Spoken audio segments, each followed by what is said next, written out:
Welcome to Healthcare Rounds, the podcast where we talk with healthcare executives, operators, and investors about the business, policy, and technology forces shaping the industry. I'm John Marchica, CEO of Darwin Research Group. If you're working in healthcare and want unfiltered conversations like this, make sure to follow us on Apple Podcasts or Spotify so you don't miss upcoming episodes. Today, we're diving into one of the most debated and frankly, one of the most strained areas in healthcare, and that's primary care. My guest is Larry Kutscher, CEO of MDVIP, a company that's built a very different model around smaller patient panels, longer visits, and a membership-based approach to care. Now, we talk a lot about healthcare and about burnout, access, and value-based care, and I'm sure we'll touch on those things today, but this conversation really gets into what's structurally broken, what's fixable, and what it would take to rethink primary care from the ground up. So with that introduction, Larry, it's great to have you on. Thanks. Great to be here.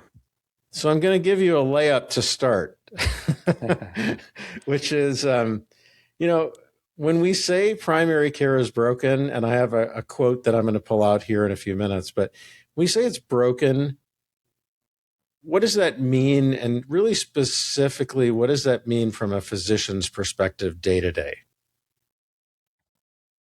Yeah, I think you said it's a layup. I think everybody knows it's broken and they all feel it and they know it every day. I think the bottom line, what I hear from doctors over and over again, both doctors that are in our model and those that, are not in our model, is that they're on a treadmill.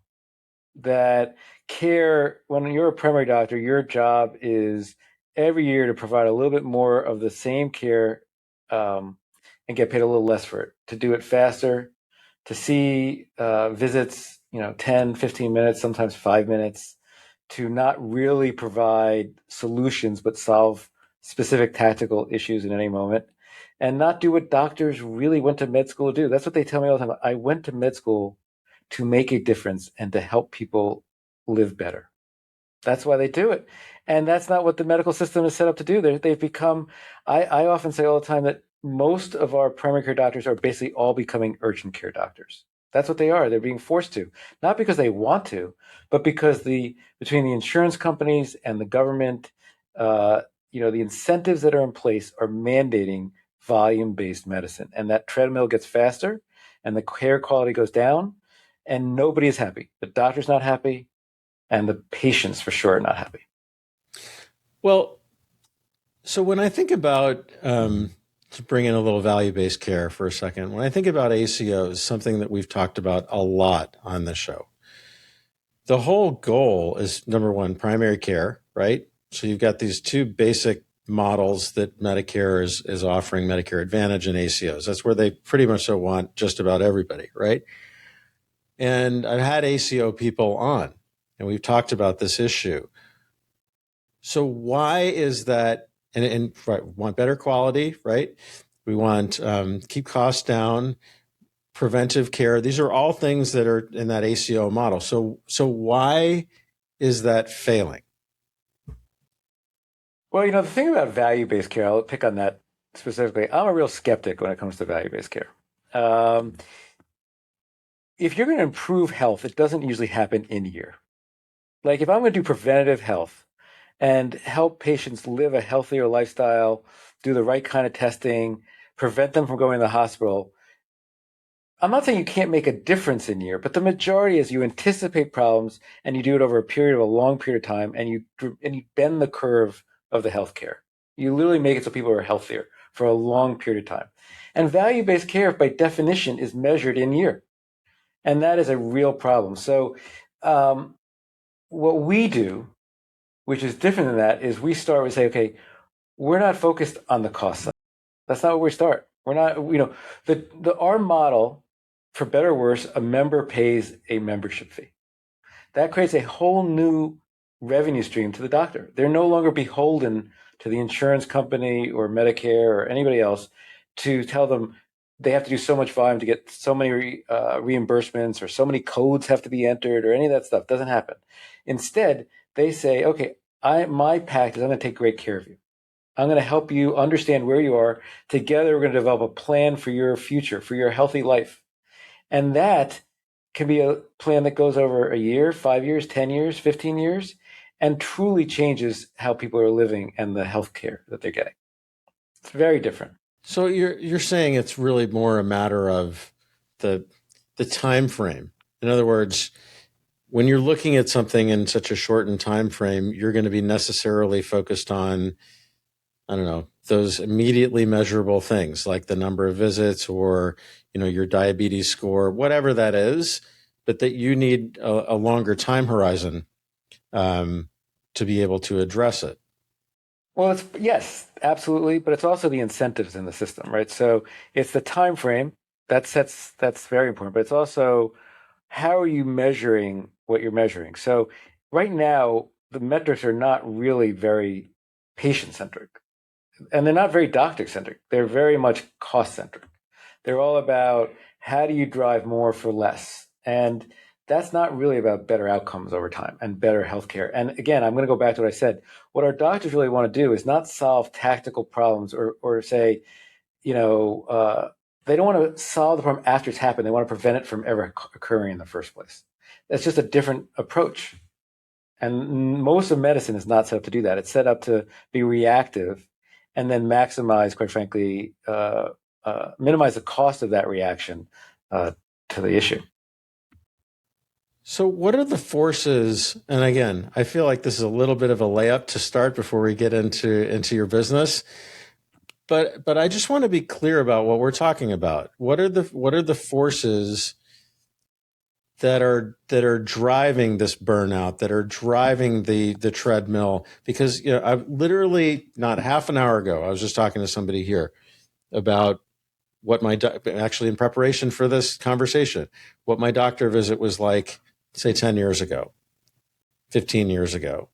And by the way, I'm still with that doctor, but I generally see a PA now there. I don't see him like I used to 10 years ago. So setting that ACO and value-based care, setting that aside, what are some of the forces that are driving the treadmill? Yeah, look, it's all about, if you look at the cost, the reimbursement rates for doctors now versus 10 years, 15 years, 20 years, it's all down. They get paid less for the same amount of work. It's very simple. And so if you're a doctor, what does that mean? You have to make it up in volume. So you have to do more in the same amount of time, or you have to spend more time, or both. That need to get a fair wage, to get a basic living existence, is driving the doctors to have to work harder and harder and harder, and it's harder to keep up. And on top of that, they have more paperwork, more liability, more cost over. This is a very inflation-driven world. So you add all that in, and the doctors are in a bind. And so I'm not surprised they're burned out, because they're having to work harder and harder and harder, and they're doing less. And they're doing exactly what you said. They're having to hire extenders. They're having to spend less time with their patients. They don't feel, one of the things that's so important to all of us, right, is personal connection. Getting to know your patient. Like when you go to a doctor, don't you want to know the doctor? Don't you want to have a dialogue? Don't you want him or her to know you, to ask the right questions? The doctors want to do that. The doctors want to know their patients. They want to understand it. But if you have 10 minutes in a room and you have a bunch of questions, that doesn't happen. It becomes transactional, purely transactional. And that lack of satisfaction plus the volume leads to burnout. So what was it for you personally, Larry, as I look through your career? You've been CEO multiple times over, been in some pretty notable organizations. What was it that compelled you to join MDVIP? Was there, aside from the paycheck and everything else, what was it that intrigued you about the business? Well, yeah, look, I'm not a healthcare person. Like, one of the things I think it's both, it's an interesting perspective. I've really been outside of the core healthcare until this role. But I've learned a lot. What I really love to do is build successful organizations. I love to make a difference. I love to get teams of really smart, motivated people together to tackle hard problems and change what otherwise would be outcomes. And I've done that throughout my career. And so when I looked at MDVIP, I saw a company that was doing really well, that was a leader in its space, that had a different approach as you said at the intro, a very different approach to medicine, very different approach in this market. And I said, wow, look at what they're doing, but there's so much more they can do. The impact this company can make is so much bigger if we really have a vision for it. And so that's what I was looking for. I was looking for something where I could really leave a mark by taking an organization and energizing it and continue to help it innovate and drive forward. And so that's what I get excited by. I think you and I get excited about a lot of the same things, right? It's the building, right? It's the building and contributing that I couldn't agree more. So getting in a room of people and thinking through what's possible and then actually working every day to make it possible, going through that, that's the fun part, the journey and seeing people get better. And in this case, what I particularly love in this case, working with doctors and seeing you making a difference in their lives and the patient lives. When you add the mission orientation on top of just a business, have a great business and a great mission, that together is just unbelievable. Right, very right. powerful. Well, so when you mentioned it a little bit at the onset, but talk to me a little bit about the business model itself. What is your value proposition and why are you different from, let's say, I was going to say other concierge practices, but I'll just make it broader and say for other primary care aggregators or people that are in the space, what makes you different? Yeah, look, first of all, MDVIP invented what today is called concierge medicine. We call membership medicine 25 years ago. And we've had, over the last 25 years, we've built a clear way of doing this in a way that is truly legally compliant for the doctor. So we make sure we're protecting the doctor. It has a clear economic model. And it also is great for our patients and members. So, we've built something that really we've now done thousands of times. We have over 1,400 doctors. And over the years, we have a number of retirements. So we've done this thousands of times. So we know it works. And the model is really simple. It's what I said up front. We charge a membership fee that is really comprised of services that are not included in Medicare or reimbursable for most insurance plans. And it's all about preventative medicine. So it's all stuff that most plans will say that's discretionary, not needed. We look at it and say it is needed. It's all the stuff that you were talking about earlier that somebody wants to have to say, how do I plan and how do I prevent illness, not just deal with illness?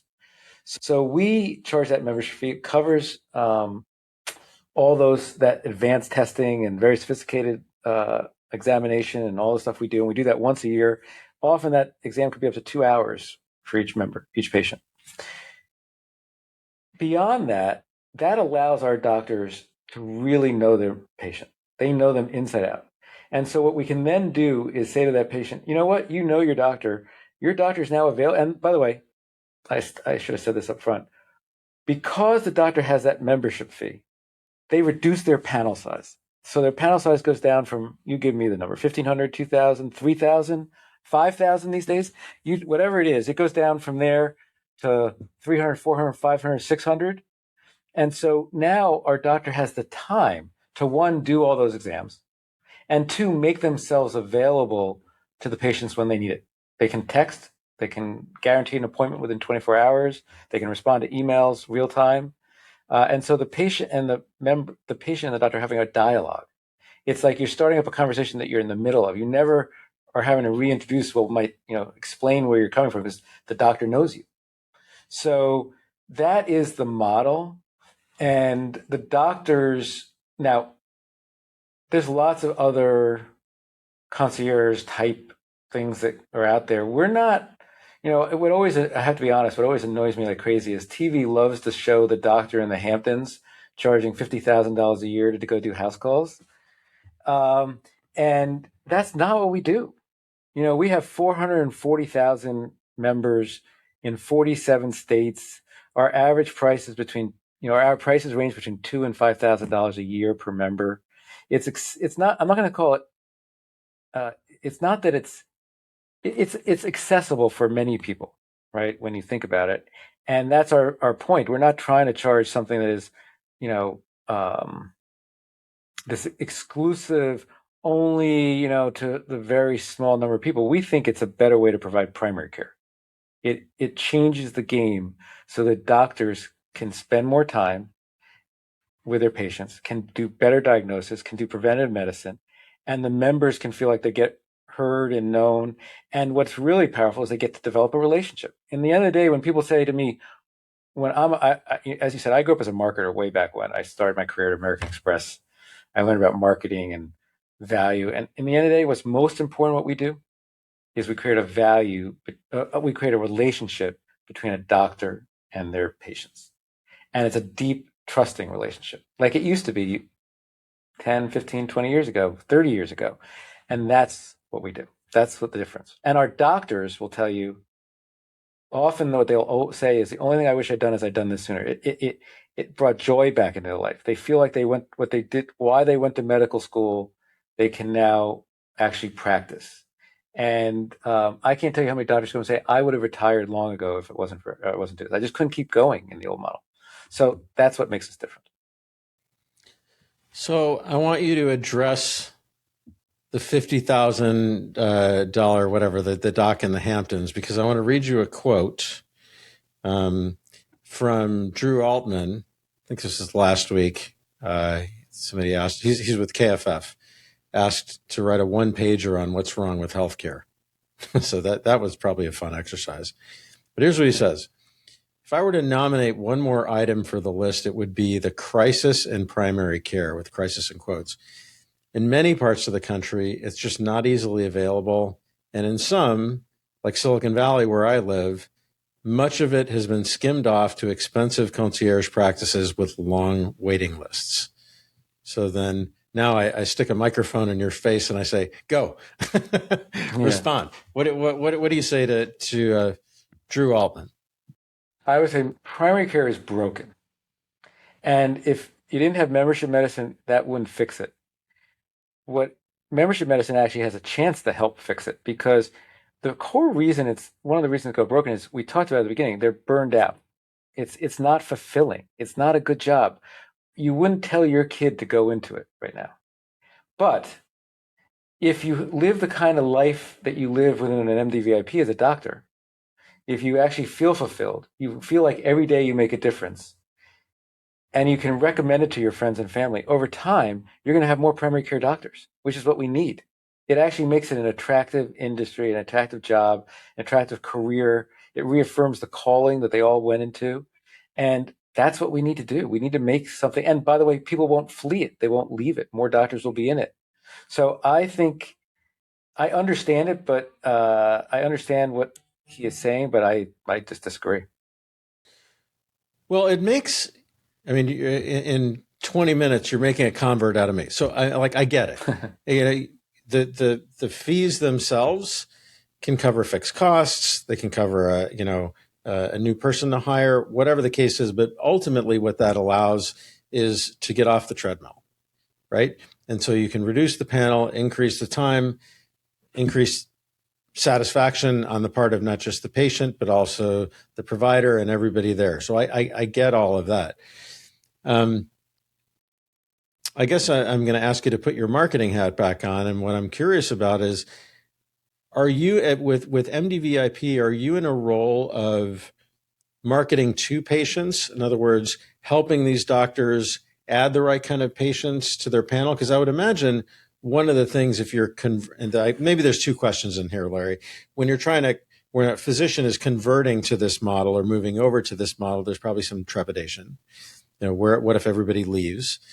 And then for somebody like me, what is it that you're saying to me, or maybe you're not, maybe it's just through word of mouth, I'm not sure how you market this, but when I know that there's a fair chunk of my salary that comes out and goes to healthcare, then I'm going to outlay, another $2,000 to $5,000, as you say, for this kind of care.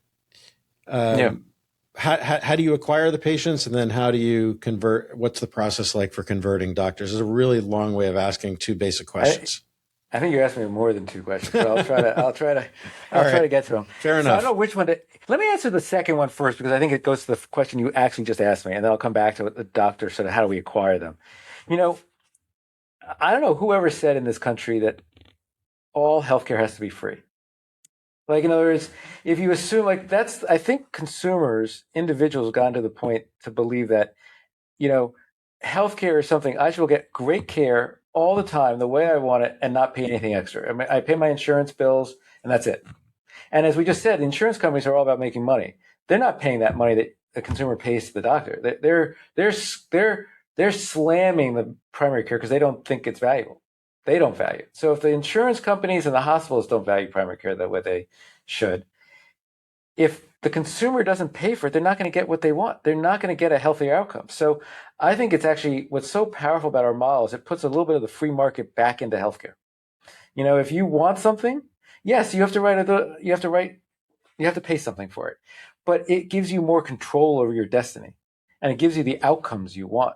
And if you just want to stay in the volume medicine, not pay for anything, that's fine. But you might be in the hospital 10 years earlier than you otherwise would, or you might, not be living the life you want to live, or you might not have the convenience you want to have. All those things. So I think by putting money into it, I think the consumer should feel good. They're now back in control of their healthcare life, and that's a very different place. This country is training people to not think like that, which I think is different. So anyway, that's maybe a little bit. I'll get off my soapbox. On the other side is when you think about how we acquire members, the company historically has always been really good, and I said we've done this thousands of times, of finding doctors who had existing primary care practices and helping them convert to membership medicine. And so the way we do that is we survey their patient panel before we even start with them. We've got 25 years of data. We can pretty accurately predict what we think the outcome of that conversion will be. We know their demographics and their market research. And so we really are pretty good at figuring out who's the right doc and helping them understand what their financials will look like. So we actually help them prepare a P&L statement. Like, how much money will you make? What will this look like? What will your overhead be like, in this new world? And we help them do that. And then we actually run that conversion process. So we have a dedicated team of people. They've done it over and over again. And we run all the sales and marketing of helping talk to their patients. The doctor's still very involved, don't get me wrong, because the patients want to know the doctor believes and is all in, and that's who they're doing it for. But we're the arms and legs of the doctors to help them do it. And so we've done that over and over again. And the reason that really is important is because that conversion allows us to open the doctor practice open with enough members to be financially viable for that doctor. In other words, we start off by mining their patients. Now, they may start with 2,500 patients and open up with 500. Okay, that's fine. But that 500 creates the economic underpinning. And then from there, we will do marketing and we'll help them acquire new members as needed or as they want to, and continue to grow if that's what they want to do. And that's how we work it. Now, there is a twist, which, is important to understand, which is 25 years ago when MDVIP was founded, 80% of primary care physicians were independent. They worked for themselves. They ran their private practices. That was one of my follow-up questions. So go on, please. Today, it's the opposite. 20%, less than 20% are independent. And quite frankly, if you look at it by age cohort, less and less of the younger doctors are independent. In fact, in med school and everywhere else, nobody tells them that it's even possible that you could be an independent doctor anymore. Everybody thinks, you go into the machine and that's how you have to run. And so we still do, the majority of our doctors last year still came from converting existing independent doctors to membership. But we started a new product a couple years ago, and that's going after doctors coming out of hospitals or groups, and who, again, still hopefully have a good panel, and a good reputation, a good relationship, but we help them set up their own independent practice. And so we're doing that now over and over again. And we did that last year. I don't know, I'm going to misquote a number. We did that over 50 times last year alone. And it's the fastest growing product we have. And we're investing very heavily in that. We believe that's the future. And we've seen what's interesting about it is it takes longer for those practices to grow to the same size, but eventually they get to be the same size or bigger than the traditional doctors were. I was going to ask with given the trend, and that makes sense what you said, given the trend, 80% of physicians are either employed by an IDN or a private equity group, right? And so being able to peel them off, because I would imagine at some point, someone in those practices made the decision to say, I can't do this anymore. And I can hand this off to Optum or whoever, and I can get a nice salary and I can go to sleep at night and have normal, reasonable hours and everything else. And that they made that trade-off because they just said, I can't survive. And so basically what you're doing is you're providing that vehicle for them to be able to survive in a new way. So can you think of a time, everything is all rosy here, Larry, that we're talking about, but can you think of a time or a place where this model just doesn't work or where you've struggled? Well, I've only been with the company for 2 years, so I can't tell you I have all 25 years, but I will tell you that we have grown as a company every quarter for 25 straight years, often double digits plus every quarter. So we have grown through every economic crisis, through COVID, through the recovery of COVID, through acquisition. Nothing has prevented it. What I often say to friends and family is, look, when you have something that works better than the alternative, people find it. Doctors find it, members find it, and that growth results. So I don't, the only way I think we are stopped is if somebody decided to legislate us out of existence, which I don't think is going to happen. Right. Last question is we're given your background, given the fact that you've, as you said, started, it was at American Express, and you've been CEO multiple times over. Are there lessons that, being a non-healthcare guy, that when you came into this space that you just said, wow, like healthcare doesn't get it? Were there any, light bulb moments or things that at that time that you saw from all of your other experiences that you could bring to the table at MDVIP? Yeah, I've had that many times. Don't ask me to remember all of them. But I think it's, I would start almost, I'm trying to pick one. For me, the biggest change, as you said, I grew up at American Express. I spent a dozen years there, very start of my career. And what I learned there is about branding and about customer relationships and how you treat people. And healthcare doesn't think of itself as having customers. Like by calling it patients and other things, it's almost like everybody's a widget. And the doctor becomes a widget and the patient becomes a widget, and everybody hates that. And I don't think of it that way. Now, we don't call them customers per se, but I look at my doctors as my customer. My job is to provide them a different experience and a happy experience. Who else is out there looking for doctors to provide them that? Like I really, and I'm, we do a satisfaction survey every year. We ask our doctors what they think. We ask our members every year what they think, and we listen to them because we do make mistakes. There's no question. We're not like any organization. We can do things better, and so we want to get better. We want to learn, and I think that's what we're bringing. I think that hunger to focus on the end outcome for the doctor and for the member. I didn't see it necessarily in health. I don't see it in healthcare, and I think that's what I think I bring that can ultimately help us really make a difference. That's a great place to wrap it, Larry. And listen, thanks so much for joining today. Really appreciate your taking the time. If you're in healthcare and found this conversation valuable, please follow Healthcare Rounds on Spotify or Apple Podcasts or wherever you get your podcasts so you don't miss future episodes. And if you have a minute, leaving a quick review helps us bring on more leaders and continue these conversations at a high level. You can find all of our episodes on darwinresearch.com or your favorite podcast platform. I'm John Marchica, and we'll see you next round.